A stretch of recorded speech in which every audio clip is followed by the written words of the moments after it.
Hey there, ladies and gentlemen, and welcome back. I'm your host, Patsun, and today we're gonna be taking a look at r/Am I Wrong, where we see an excellent example of why you should never forgive cheaters. Let's begin. Am I wrong for leaving my woman? Posted by Reddit user WasteNet.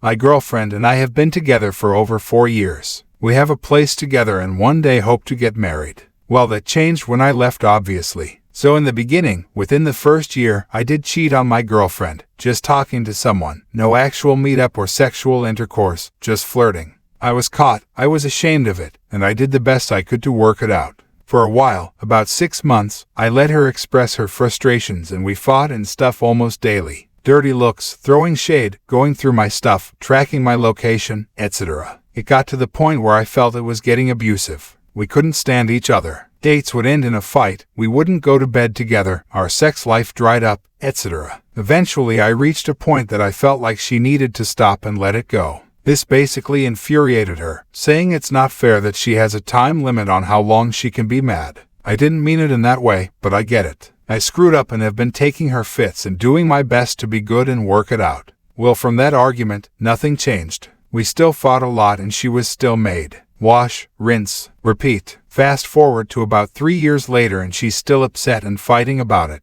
I have not been able to gain any trust back from her, and she still is trying to probe through my phone, messages, and social media to catch me in something I'm not doing. We haven't had sex in 2 years. We can't stand each other still. I had enough. I gave her an ultimatum. Either she needs to let it go or let me go. Well, she chose neither, so I chose for her. Over the last few weeks, I had been searching for a place of my own and found one. She didn't believe that I actually found a place and sort of bragged how she thinks I won't leave her. Or she didn't believe me until I dropped the welcome home package and the key on the table and told her last chance. I wasn't going to take it anymore. I get I did wrong, but she wouldn't forgive me for it and I'm tired of being treated like a criminal. She broke down crying, shaming me for doing this, saying she is hurt from what I did, and that it's not fair that she can't be angry about it anymore. So I told her she can be mad as long as she wants and not forgive me or let it go, but I'm not sticking around anymore to be miserable. I was tired of feeling bad about it and have been wanting us to move forward, but she's so hung up on the past that we can't. I moved in last week and I can tell from my 2 dogs that we raised together that they are sad that she isn't around anymore. Did I make a mistake leaving? Honestly, everyone sucks here. How exactly did you fast forward for 3 years? She should have dumped your ass the moment she found out, but she didn't, so she should have accepted that she is in a relationship with a cheater, not constantly bringing it up, and made the already toxic relationship into a radioactive one. You're both pretty annoying and stupid. And now for today's second story. My abusive stepmother and her bratty daughter wants me to sell my house to them, even though it is under my name in the will. Posted by Reddit user Exotic Edge. A few years back, my biological mother died in a car crash sometime in January. She had said in her will that I could get her beach house at the age of 17. After this, it felt like a piece of me had shriveled up and died like a rose would. I was around 13 at the time then, trying to cope. My father remarried a woman who I will call Joanne. She had a daughter who I will call Angelina. Ever since my dad moved them in, they have been verbally abusive to me and my dad. One time, Joanne got super pissed after my dad wouldn't buy Angelina a new Chanel bag. It costed almost $1,000, and my dad was saving up money so we could all go on vacation. Where, you might ask? Texas. Joanne's relatives live there. I'm getting off subject. But to Joanne, Angelina was her perfect angel. She was the most spoiled kid I had ever met. If she wanted something from her, she would do it. She never ever said no. They both demand stuff all the time and my dad favored her over me. But a few years later, when I turned 17, I was finally allowed to move out and into the beach house. I cut all contact with my dad, Joanne, and Scarlett. A couple of weeks later, when I was all unpacked, Joanne texted me and said that she wanted to know how I was doing. I didn't respond. A few minutes later, she texted me saying that I should sell the house to them. This left me in pure shock. I said I will call the cops if they step foot on my property, and if you have forgotten, the house is under my name in my biological mother's will. She responded with, I don't care, your sister needs it more than you. You love your sister, don't you? I didn't respond. When I was out grocery shopping, I got a notification from my Ring camera that showed the three of them getting out of their car and unpacking their things. The scariest part of all this, they tried to break into my house jiggling the doorknob. Luckily, it was locked. I immediately called the cops after I saw this. I told the operator that my stepmother, my father, and my stepsister were trespassing on my property. I was 15 minutes away, and when I had gotten home, the police were already there talking to them. Upon seeing me, they proceeded to berate me with insults and harsh words, saying that Scarlett needs the house more than me, even though she was around 12 at the time. The cops took them in for questioning as I invited them in for my questioning. Then, I told them everything. I told them that I had recorded every phone call, screenshotted every message, and showed them the footage from the Ring camera. I have to admit, the cop was a little bit disgusted. I got a hold of a good lawyer and took them to court. It is still pending, so we will see. Short update, I won the court case and got a restraining order for Joanne and my dad, and I am now happily married to a beautiful woman who I will call Maxine. I am now 21, so don't worry. After we had gotten married, I had told her everything that happened. She was fully on my side, and if anything happens, she will be there. OP, you may want to make sure that you're consistent. Your fictional stepsister magically changed her name to Scarlett midway through the story. If you're going to write a story, my friend, make sure to keep the names consistent throughout, or you can properly introduce each new character if that is the case. Your story is mildly entertaining but full of inconsistencies and far too common of a subject. B-. And now for today's final story. My wife of 6 years realized she is having an emotional affair with a coworker. She ended it, but going no contact is not possible right now. I came to the realization that our marriage is kind of an illusion she has been making because she loves me. How should I continue with my life?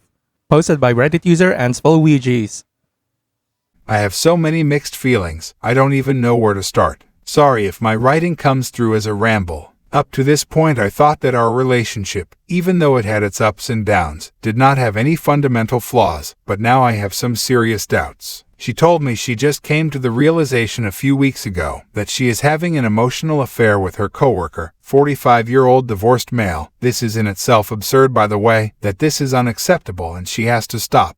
At first she was not sure if she should tell me. She thought maybe she was going to handle this by herself because she did not want to hurt me. But since she was behaving so differently, I confronted her and then she opened up. I am almost sure nothing physical has happened. They weren't even flirting. It was just a vibe that made both of them feel very understood, appreciated, and happy while being together. I know about a few occasions when they went out together after work just to chat. They talked about it and they both have feelings towards each other, but agreed that this is not okay in this situation. She said she felt something that is on another level, something that she never got from me. I told her I want to see all their communications on Messenger, but this is not possible because she deleted it due to shame. I know this would be generally a red flag, but we both have above average intelligence, are mentally stable, and 99% of the time we can work together and talk through issues, and so far, I did not have any reason at all not to trust her, so I still do. We both know what would be ideal. If we want to fight and continue with our marriage, she has to change her job. But right now, due to the nature of her job, she is a teacher, and it is very hard to find a decent school here to teach at. She is very reluctant to do that.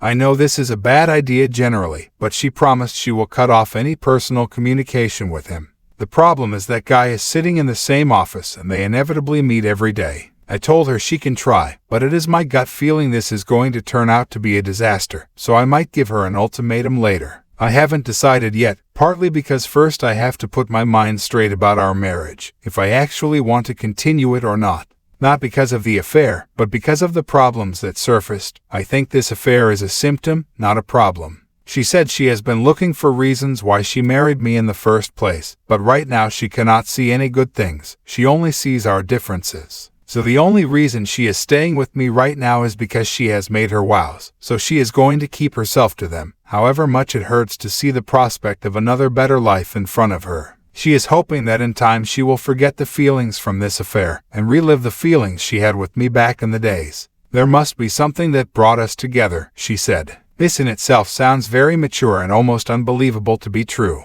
I think she is thinking that way because she has some religious core beliefs and thinks that a marriage is sacred, and she loves me so much that I cannot comprehend. Yes, we were both definitely in love, but that in itself is not enough to keep the marriage together. But I'm wondering whether dedication, communication, and hard work added to the initial love is enough, or does it only work if you have matching personal traits and matching life goals? She said I'm not putting enough emotional effort into our relationship. She feels alone, unappreciated, and a lot of times not being understood. This is the first time in 6 years that she openly said things like that, but she always felt somewhat this way. Her recent affair just made these feelings stronger. Partly I knew about this, but I did not think it was so bad, or is it just exaggerated by her recent emotional affair? But generally, I think this is not completely my fault, because I have an avoidant attachment type and she has the anxious one, which combination, I recently learned, is not a good idea. She said she was not mature enough when she made her choice. She saw me as an introvert,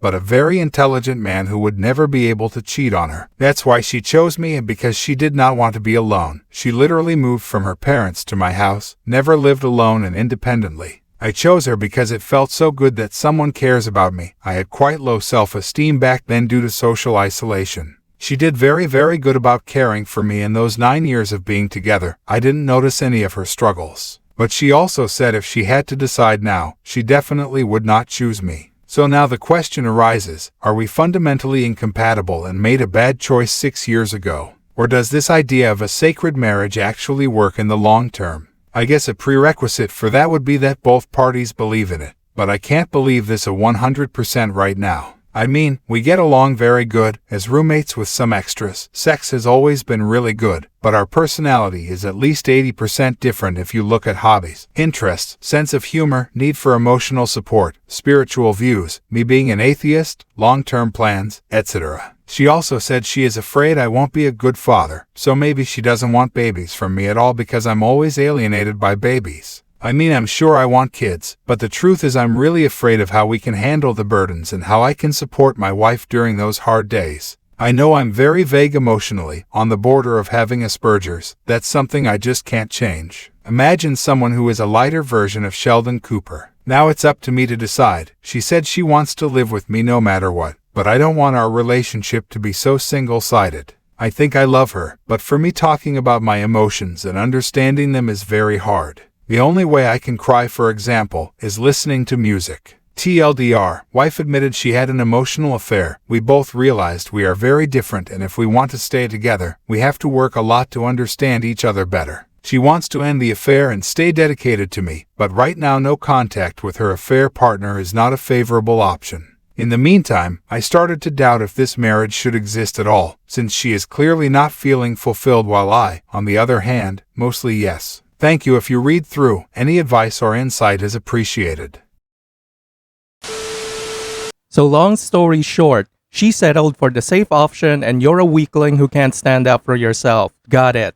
But OP, before you start raising and providing for the co-workers' kids, just think about it. She said that she will definitely not choose you if given the choice again. Let that sink in and simmer for a little bit.